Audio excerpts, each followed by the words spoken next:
Hello there and a very good evening to you. Welcome to Find It. This is TV47. Two topics just for you.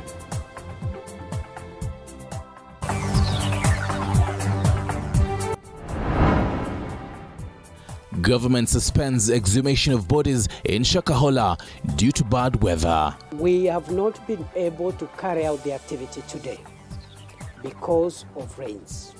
Autopsy and DNA tests set to be conducted on Monday. Also tonight, televangelist Ezekiel remanded for 5 more days. And the respondents will, in the intervening period, remain in police custody. This as police seek to hold him for 30 days to enable them complete investigations. Haitawezekana tena. It is not possible for us to allow a few people to destroy property, to destroy people's business. Plus, Ruto dares Raila over planned demos. Tuesday!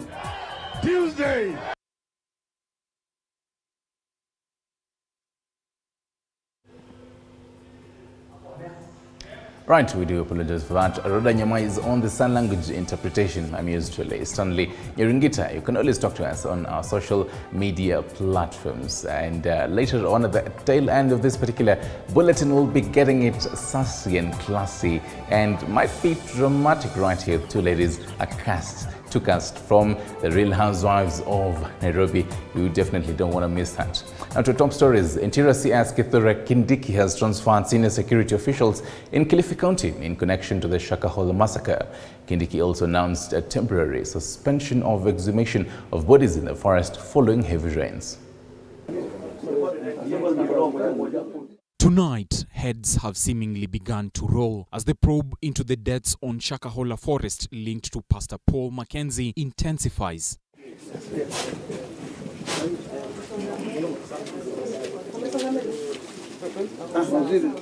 This afternoon, Interior CS Professor Kithure Kindiki cracking the whip and transferring the entire security leadership in the larger Kilifi, including all officers commanding police stations. The government has decided that effective today, we will transfer all station, division, sub-county, and county heads and commanders of all agencies within Kilifi County effective today.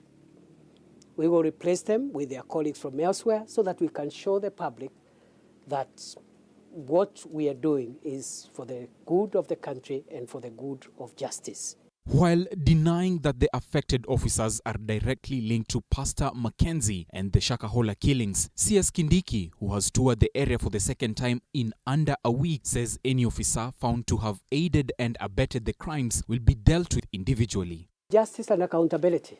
I said it last time. We've nothing to hide.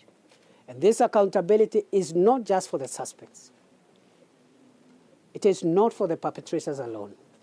The accountability is going to be also on any public official whose conduct, misconduct, commission, or omission may have aided or abetted these criminals to do the damage they have done to our country. Nataka kusema waziri, hii kitendo kimetufundisha kama county, kama serikali kwamba lazima tuwe waangalifu zaidi, na hata wananchi wa hapa. Nimeongea na vijana hapa waziri, ambao wengi wao wengine walikuwa wanajua vitu vidogo lakini hawakuweza kutoa habari.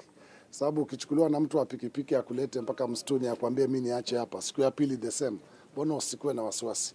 Kwa hivyo sisi, kila mtu, usalama unaanza na sisi. Meanwhile, the exhumation exercise in the 800-acre land has been suspended due to bad weather occasioned by overnight rains. We have not been able to carry out the activity today because of rains. The experts have advised us that the procedure of doing exhumations for purposes of judicial and court processes involve a lot of sensitivity, including the ground must be dry to a certain level so that they are able, first of all, to exhume in a certain way, that does not interfere with the evidence. The post-mortem on the over 100 bodies is set to begin on Monday, even as detectives ascertain causes of death after reports emerged that some of the bodies had strangulation signs. The preliminary reports we are getting is that some of the victims may not have died of starvation, which was one of the methods of death. There were other methods used, including hurting them just by physical and preliminary observations. Of course, we are waiting for post-mortem results. The scientists are here. I've seen the chief government pathologist is here. Johnson Odur, Dr. Odur, I think, is here. Mackenzie and his co-accused will be back in court Monday. And still on the same matters, 7 followers of controversial Pastor Paul Mackenzie on Friday reunited with their families after being rescued in Shakahola Forest by the police. And as Elizabeth Atieno now reports, the 7 family members had reported their missing loved ones at the tracing center established by the Kenya Red Cross at the Malindi Sub-County Hospital. At the Malindi Sub-County Hospital, hundreds of residents are stranded at the main gate, waiting for any news about their missing kin. And as families come here expecting bad news, 7 can breathe a sigh of relief after they were reunited with their loved ones. The Kenya Red Cross Society Regional Coordinator in charge of Coast, Hassan Musa, confirmed that the family members had been reunited with their kin and had traveled to their respective homes. Leo tarehe 27 siku ya Ijumaa ni siku nyingine ambayo tena tumeweza kunakili watu ambao wameweza kuja kuripoti watu wao kwamba mpaka sasa hivi hawajapatikana, that the missing persons. Na kufikia sasa hivi tumefikisha 410. Na katika hao 410, 227 ni watoto chini ya umri wa miaka 18. Hii ni habari ambayo imeletwa na jamii zao wanakiweza kuwatafuta wapendwa wao. Na so far tumeshawaunganisha family 7 katika hizi familia ambazo tunazungumzia. The mobile mortuary installed by the Kenya Red Cross Society on Thursday developed some faults, but has since been set up and is now ready to receive bodies. The affected families will now be provided with psychosocial support and counseling as they anxiously wait for their missing kins. Ni family ambazo ziliweza kupatikana kule Shakahola na wakaletwa hospitali na tumeweza kuwalinki na familia zao. Na sasa hivi Red Cross tunaendelea ni kwamba tunaendelea bado na ushauri na saha kwa wale ambao wanahitaji huduma hiyo hapa. Lakini pia jana tulipata changamoto kidogo, ile container ambayo tulikuwa tumeileta ilikuwa kidogo ina hitilafu. Kwa hiyo leo tumeweza kuirekebisha na sasa hivi inafanya kazi, na imani kwamba sasa county government wanaweza kuitumia kuanzia kesho. So far, there are 108 bodies that were exhumed from the Shakahola horrific graves in the ongoing operation. The operation was, however, halted for the better part of Friday following heavy rains that hindered the rescue mission and exhumation process in Shakahola. Elizabeth Atieno, TV 47. Let's switch gears now, and General Francis Omondi Ogolla has been appointed the new Chief of Defence Forces, KDF, replacing General Kibuchi, who is in retirement from the service. In a statement, the head of state also made various changes in the military. General Francis Ogolla will replace General Robert Kibuchi, whose term of service comes to an end after 44 years of illustrious military career. President William Ruto also appointed Lieutenant General John Amwangi as the Vice Chief of Defence Forces. Prior to this appointment, Lieutenant General John Amwangi was the Vice Chancellor, National Defence University, Kenya.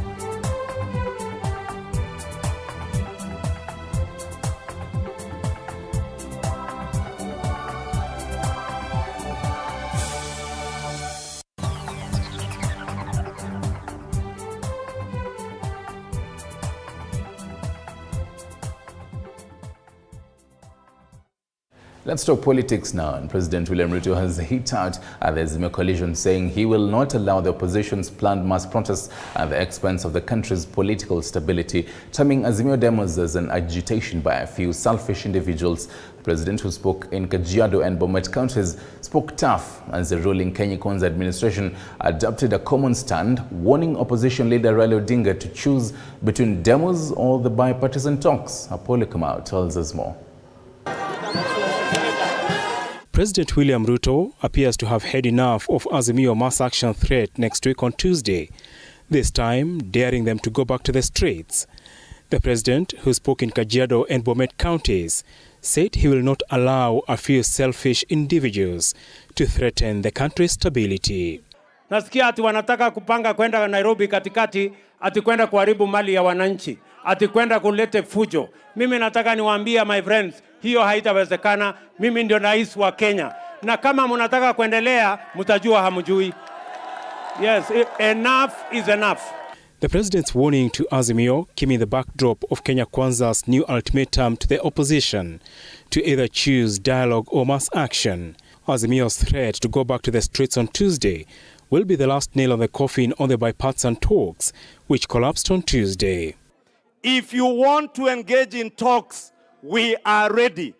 But we shall not engage with you in talks, and at the same time, you want to disrupt our economy and people's businesses using violent protests. Jumatatu ama ile Tuesday wanaposema wanaenda maandamano, rais, sisi tunakuomba, wajua wewe ni mungwana, wewe jipange, wewe uende ng'ambo, utuachie huyu Rigathi Gachagua to deal nao watu vizuri. Retired President Uhuru Kenyatta's admission that he accepted Kenya Kwanza's victory at the Jubilee Party headquarters on Wednesday gave Kenya Kwanza the much-needed ammunition against Azimio's quest for demos. Juzi mumeona ule chairman wa Azimio, retired president, ameenda kule Keleleshwa, anasema anaokoa chama chake cha Jubilee, na alipokuwa pale yeye mwenyewe kwa mdomo wake akatamka akasema tulimaliza uchaguzi na yeye alipeana kwa wale walishinda. Simulisikia? Apollo Kamau, TV47. Now, on the other side of the political seesaw, Azimio leader Raila Odinga has announced that they will resume demonstrations against Kenya Kwanza government next week, Tuesday, in what he says is a lack of goodwill from the Kenya Kwanza brigade on the ongoing bipartisan talks. Speaking at Kamukunji grounds in Kibra grounds after jetting back in the country, Raila has maintained that Pokot South MP David Kosing will remain in Azimio's bipartisan committee, insisting on the demands that Kenya Kwanza should pull out Elders MP Madan Kainan.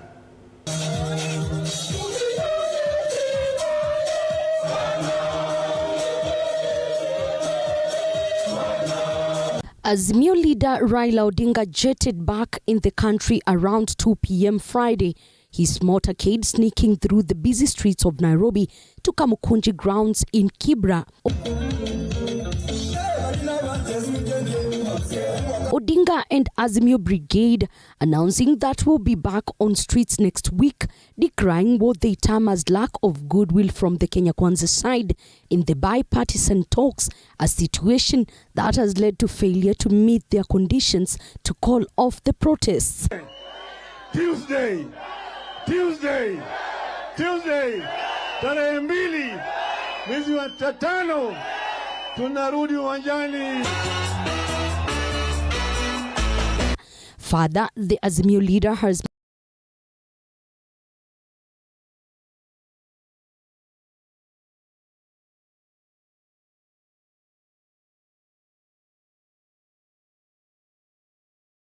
in what he says nominating him to be part of the bipartisan panel was and is ill-intended. Tumewambia hiyo haitafanyika. Hiyo haitafanyika kama namna hiyo mazungumzo ikae. Sikae. Sasa hiyo mazungumzo wanasema iko stalemate.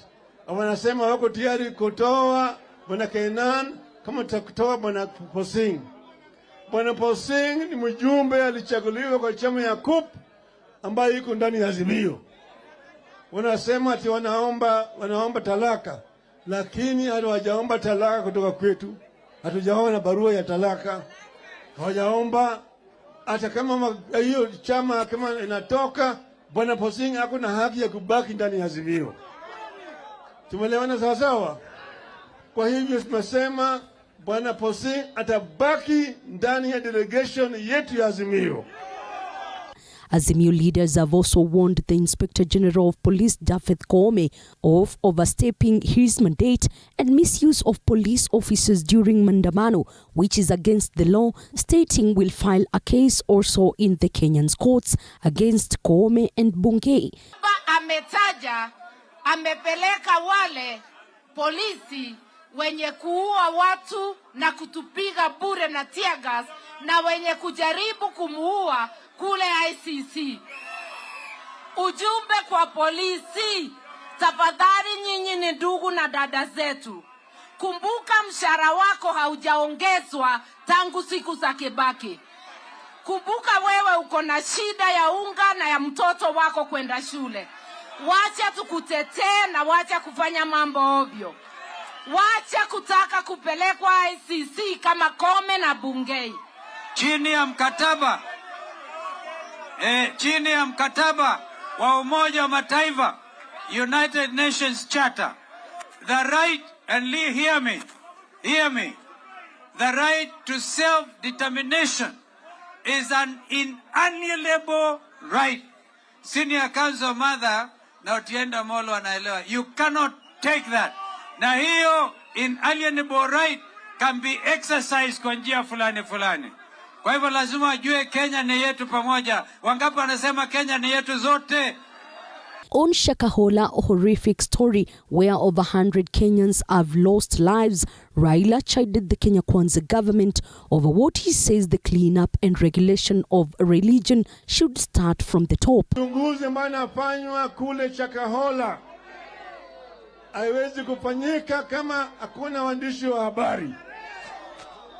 Hatutaki wazuie waandishi wa habari kwenda huko.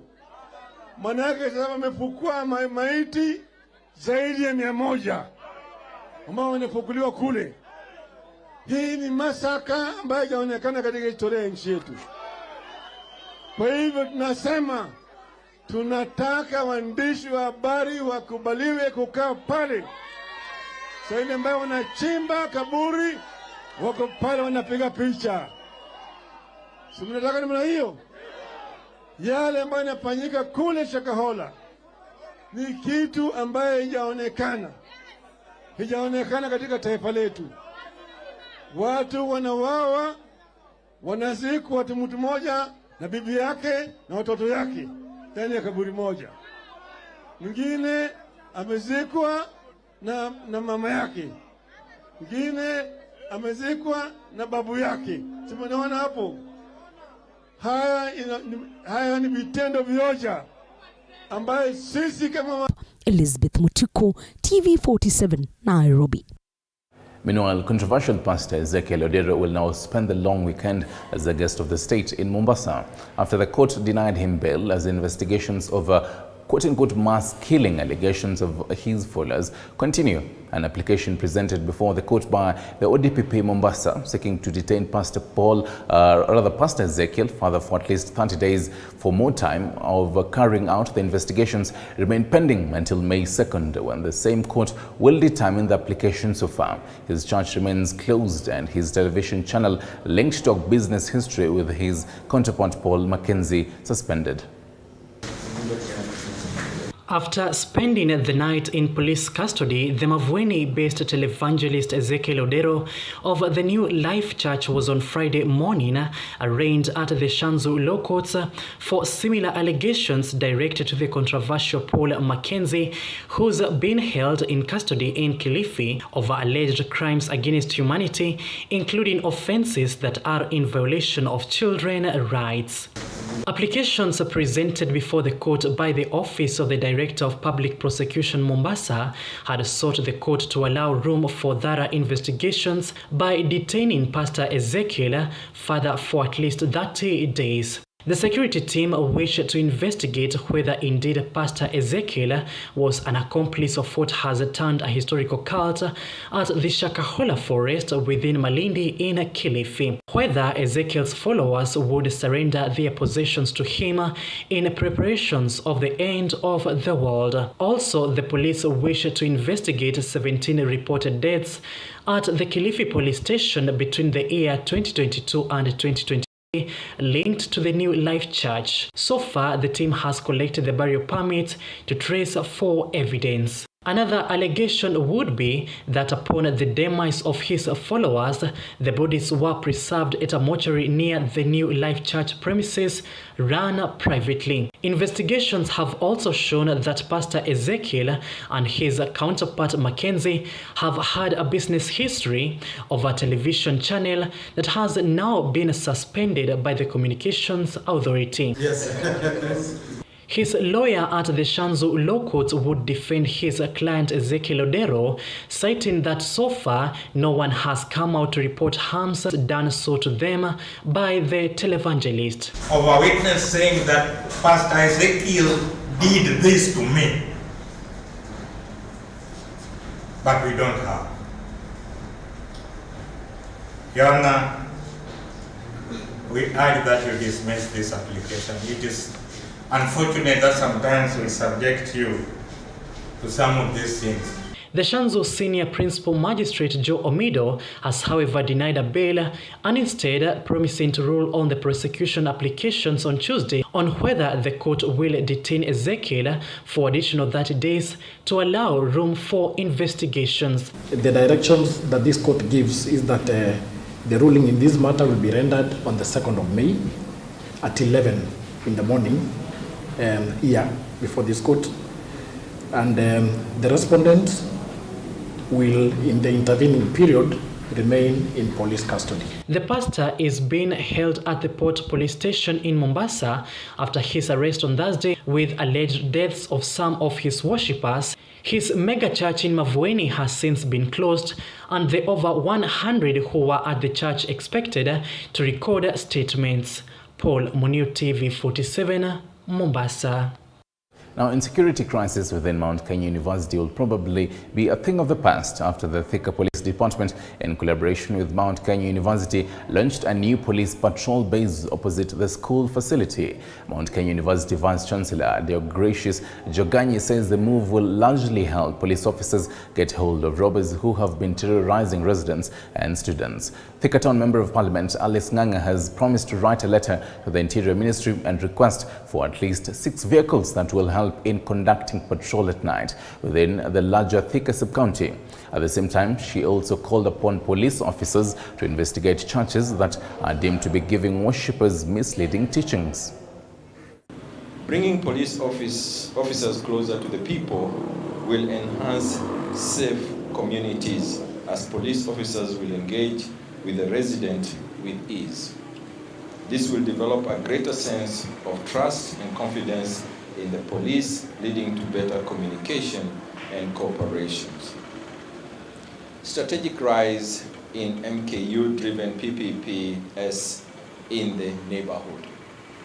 Our chief guest, ladies and gentlemen, allow me before I finish to reiterate Mount Kenya University's commitment towards promoting peace, justice, and strong institutions within the country and across national borders to international horizons.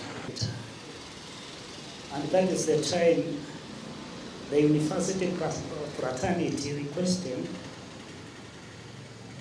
that they be allowed to have a police establishment around here, because that time we had some challenges of their security, and the CS directed the county commander at that time, Mr. Barry Nuno, to make a forum and ensure we have police patrol base here. Usiitishe gari tatu, uitishe kama unaitisha tu constituencies gari 6, 3 ziteremuke chini, hebu sikia. alafu moja kule hata ni mingi zaidi. Moja kule huku Thika, huku naitwa Makongeni, ndio hiyo inaenda kule Kiganjo.